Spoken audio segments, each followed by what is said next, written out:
محمدا عبده ورسوله فأعوذ بالله من الشيطان الرجيم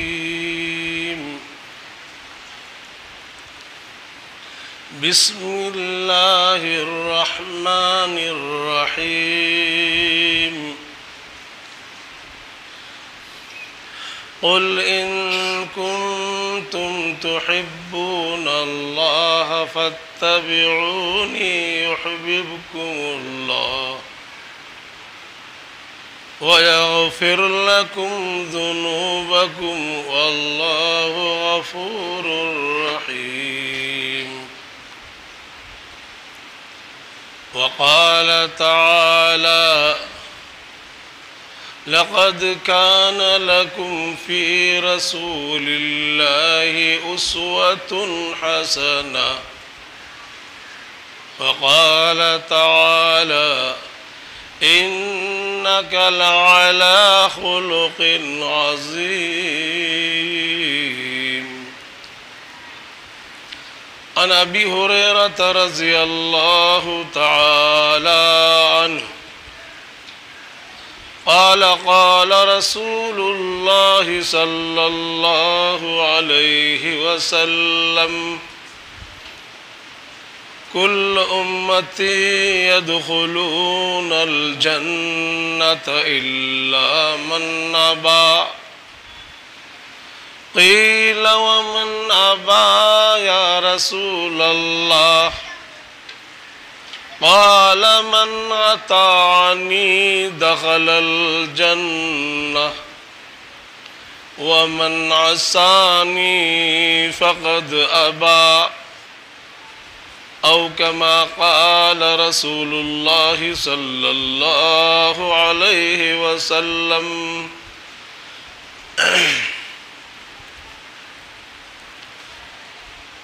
محترم دوست اور بزرگوں، میں نے آپ حضرات کے سامنے قرآن کریم کی کچھ آیات اور ایک حدیث مبارکہ پیش کیا۔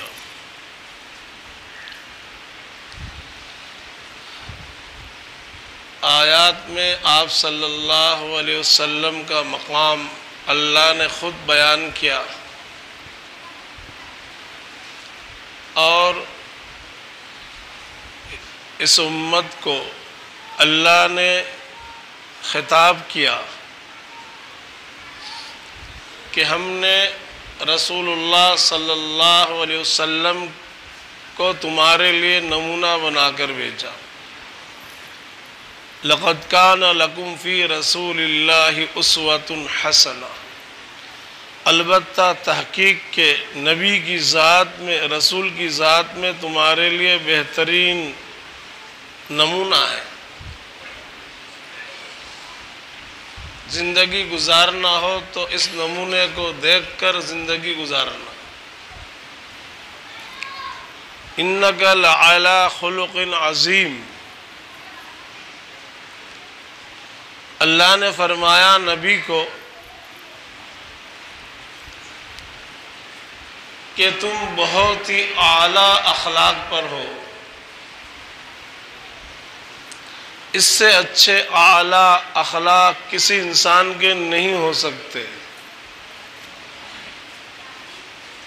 اور اللہ تبارک و تعالی نے آپ صلی اللہ علیہ وسلم کے علاوہ دیگر جتنے انبیاء دنیا میں بھیجے ہیں وہ ایک قوم کے لیے، کچھ افراد کے لیے، ایک خطے کے لیے نبی بنا کر بھیجے جاتے تھے، لیکن آپ صلی اللہ علیہ وسلم کو اللہ نے نبی اور رسول بنا کر جو بھیجا، قیامت تک کے انسانیت کے لیے، قیامت تک جو انسان آئیں گے سب کے لیے، انسان میں سب داخل ہے۔ آپ صلی اللہ علیہ وسلم نبی اور رسول جو بنا کر بھیجے گئے صرف ایمان والوں کے لیے، مسلمانوں کے لیے نہیں، پورے عالم کے انسانوں کے لیے، انسانیت کے لیے، انسانیت کو راہ راست پر، ایمان پر، اسلام پر لانے کے لیے، ہدایت پر لانے کے لیے نبی اور رسول بنا کر بھیجا۔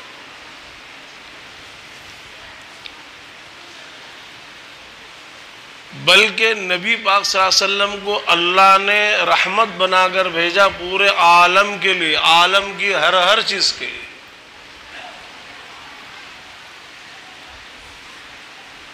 اللہ نے قرآن پاک کے اندر ذکر فرمایا کہ ہم نے نبی کو عالم کے لیے رحمت بنا کر بھیجا، پورے عالم کے لیے۔ عالم میں جتنی چیزیں ہیں، جتنی مخلوقات ہیں، سب کے لیے رحمت بنا کر بھیجا ہے۔ اس لیے نبی نے جو دعوت دی، سب کو دعوت دی، اور نبی کے سامنے جو ماحول تھا وہ کفر کا، شرک کا، فساد کا، ظلم کا، ان کو دعوت دی۔ بت پرستی کا گڑھ تھا مکہ المکرمہ، 360 بت کعبۃ اللہ کے اندر تھے، ہمیشہ بت پرستی کا بازار گرم رہتا تھا، وہاں دعوت دی۔ کفار کو ایمان کی دعوت دی۔ تو اللہ تبارک و تعالیٰ نے قیامت تک کی نجات اور بہبودی اور فلاح اور کامیابی صرف اور صرف نبی کے طریقے میں رکھ دی ہے، نبی کے اسوہ میں، نبی کی اتباع میں رکھ دی ہے۔ جو بھی انسان دنیا میں آیا، چاہے کوئی بھی انسان ہو، اگر وہ دنیا اور آخرت کی کامیابی چاہتا ہے، دنیا میں بھی کامیاب ہونا چاہتا ہے اور آخرت میں بھی کامیاب ہونا چاہتا ہے، کامیابی مل نہیں سکتی اس کو جب تک کہ وہ رسول اللہ صلی اللہ علیہ وسلم کا اتباع نہیں کرے گا اور رسول اللہ صلی اللہ علیہ وسلم کے لائے ہوئے دین پر نہیں چلے گا، احکام اسلام پر عمل نہیں کرے گا، وہ کامیاب نہیں ہو سکتا، نہ دنیا کے اعتبار سے اور نہ آخرت کے اعتبار سے۔ آج ہم کو ان لوگوں نے گمراہ کر کے رکھا ہے، یہ یہود و نصارہ، کفار، مشرکین، جو دشمنان اسلام اور دشمنان مسلمان ہیں۔ آج ان کے پاس میڈیا ہے اور بہت سارے ذرائع ابلاغ ہے، اس کے ذریعے سے ہمارے دماغ خراب کرتے رہتے اور ہم سب سنتے رہتے اور بہت ساری باتوں پر یقین کرتے رہتے، ہم ان کی تعلیم لیتے رہتے، ان کی باتوں کو سننا، ان کی تعلیم کو قبول کرنا ہے۔ ہمارے دماغوں میں یہ بات ڈالی جاتی ہے، جا رہی ہے، پورے عالم کے اندر ان کی مہم چالو ہے، یہود و نصارہ کی، کفار، اور اسی مہم کی وجہ سے انہوں نے دنیا کے بہت بڑے حصے کے مسلمانوں کو گمراہ کر دیا، تباہ کر دیا، برباد کر دیا، وہاں کے اسلام کو، ایمان کو ختم کر دیا۔ دماغ میں اسلام کے خلاف باتیں ڈالو، قرآن کے خلاف، کہ یہ کتاب پرانی ہو گئی، نئے باتوں کی ضرورت ہے، یہ نیا زمانہ ہے، تم عمل کرو گے اسلام پر، قرآن پر، تمہاری دنیا تباہ ہو جائے گی۔ دیکھو ہم اچھی اچھی اسکیمیں بتاتے ہیں، تمہاری دنیا بنے گی، تم کو مال ملے گا، تم کو دولت ملے گی، تم کو یہ ملے گا، تم کو وہ ملے گا۔ اس طرح گمراہ کرتے ہیں، گمراہ کر رہے ہیں۔ اور مسلمانوں میں سے بہت بڑا طبقہ جو کمزور ایمان والا ہے، وہ کچھ باتیں صحیح بھی سمجھتا ہے۔ دیکھو انہوں نے دنیا کے اندر، دنیا کے ملکوں کی تاریخ آپ اگر دیکھو گے، پڑھو گے، سنو گے تو پتہ چلے گا کہ ان انگریزوں نے دنیا کے بہت بڑے حصے پر جو اسلامی حکومتیں تھیں اور بہت زبردست طریقے پر وہاں پر اسلام کا غلبہ تھا، اسلام کے ماننے والے تھے، کوئی سوچ نہیں سکتا تھا کہ یہاں کی اسلامی حکومت ختم ہو سکیں گی اور یہاں کے مسلمان کبھی مارے جائیں گے اور ان کا ملک چھینا جائے گا، کوئی سوچ بھی نہیں سکتا تھا۔ ایسی زبردست حکومتیں ان کی تھی، اتنی طاقت تھی ان کی، اور وہ بول بالا تھا۔ اندلس کی تاریخ کو اٹھا کر دیکھ لیجیے، اور اس کے علاوہ بھی بہت ساری تاریخ، ہمارے اس ملک کی تاریخ کو بھی ہم دیکھ سکتے ہیں۔ انہوں نے یہاں جو کچھ بھی بربادی کی، تباہی کی، اسلام کی، مسلمانوں کی، اسلامی حکومتوں کو ختم کیا، تباہ کیا، برباد کیا، کس طریقے سے کیا؟ وہ یہی کہ اسلام کی جو باتیں ہیں، ایمان کی جو باتیں ہیں، قرآن کی جو باتیں، نبی کے رسول کی جو باتیں، مذہب کی باتیں، ان باتوں کے سلسلے میں خرابی ڈالو کہ اس سے تمہارا نقصان ہے، دنیا کا نقصان ہے۔ جیسے اندلس میں انہوں نے جو کچھ حالات پیدا کیے، کس طرح پیدا کیے؟ اور عام لوگ جو ہے، دیکھو کہیں بھی کسی ملک میں عام لوگ زیادہ ہوتے ہیں، خاص لوگ جیسے علماء ہیں، قرآن پاک کو جاننے والے، اس میں گہرائی جن کے اندر ہے، مفسرین، محدثین، علماء، فقہاء، یہ لوگ کم ہوتے ہیں۔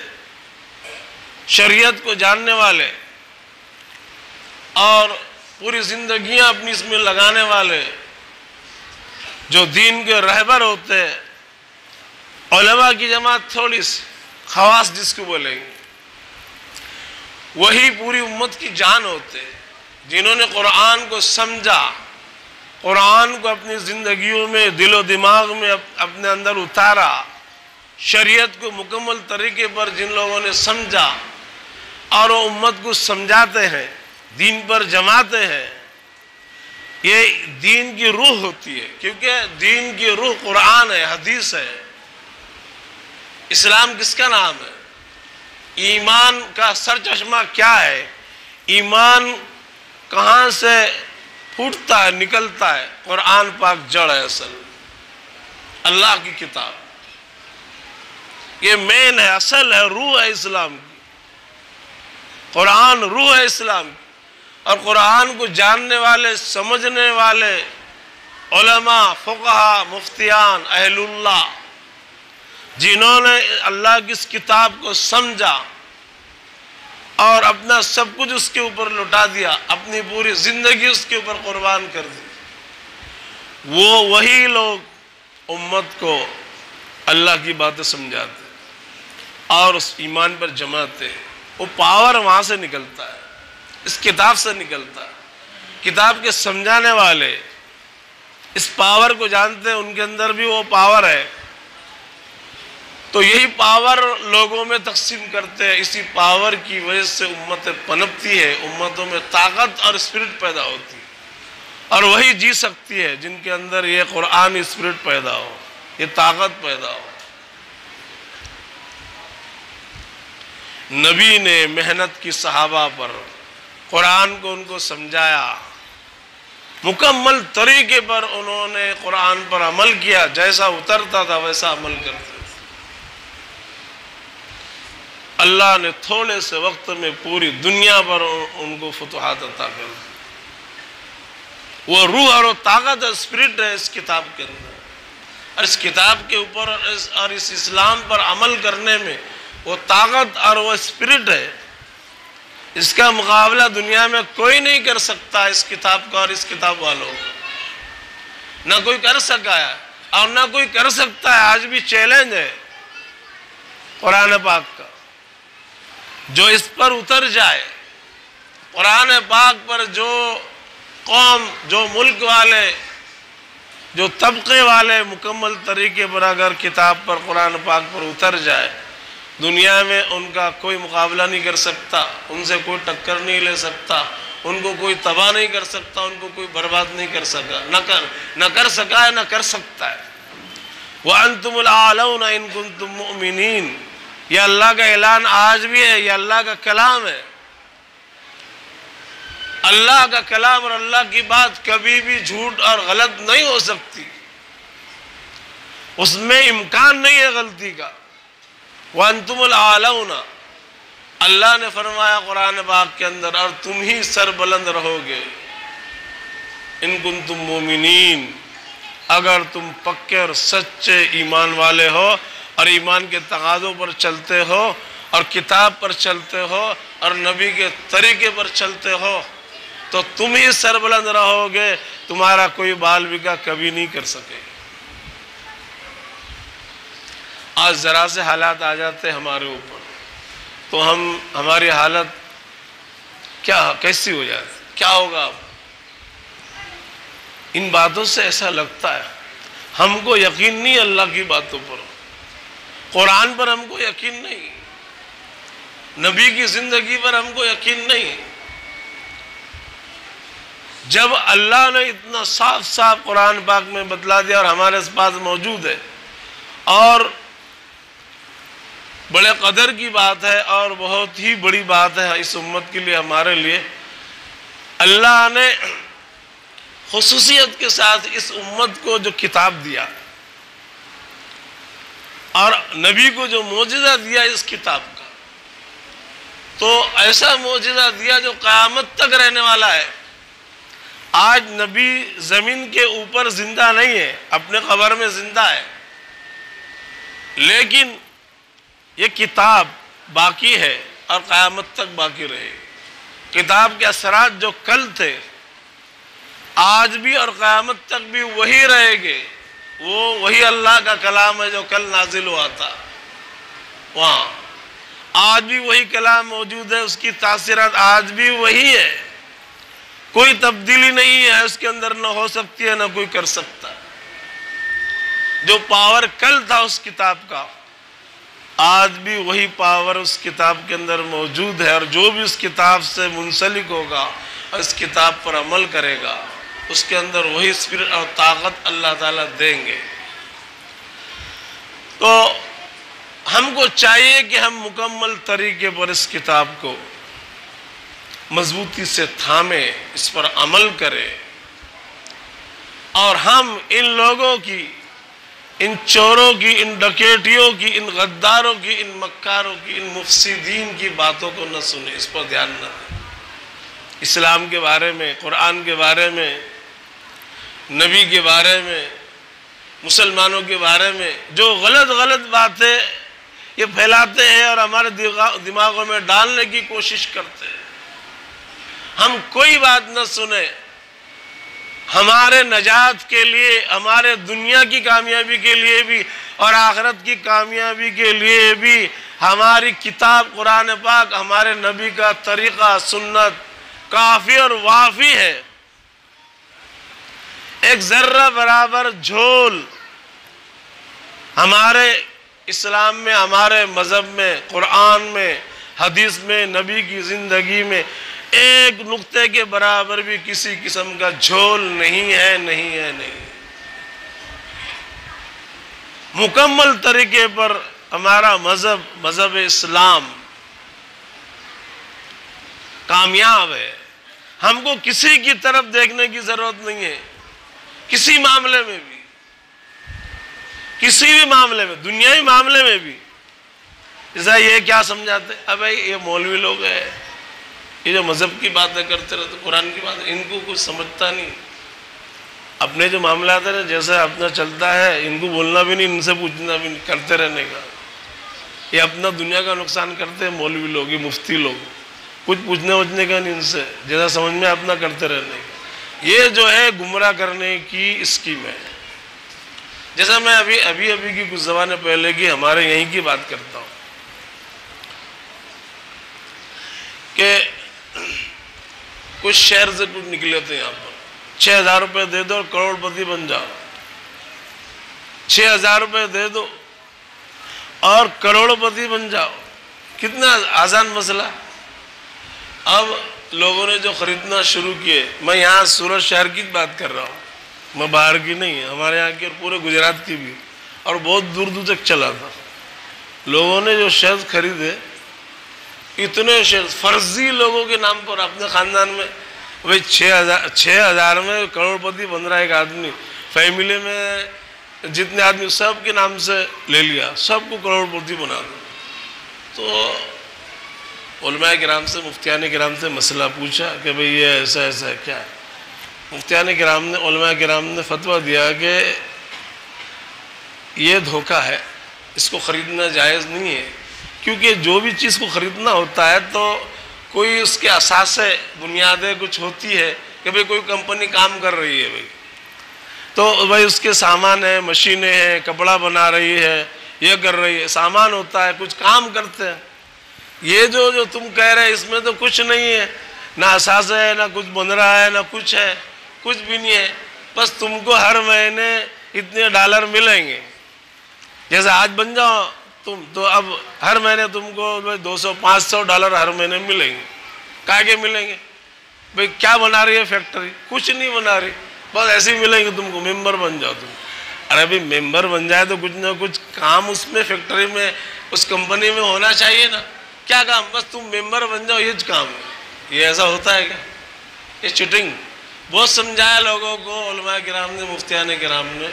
اور اس میں اچھے لوگ جو کام سے لگے ہوئے، بہت دیندار سمجھے جاتے ہیں، دین کا بہت کام بھی کرتے ہیں، وہ لوگ بھی اچھے بہت بڑا طبقہ، وہ بھی ایسی باتیں چلائے کہ دیکھو مولویوں کو مت بولو، اپنا کام کرو نا. کروڑ پتی بن رہے 6,000 میں صرف.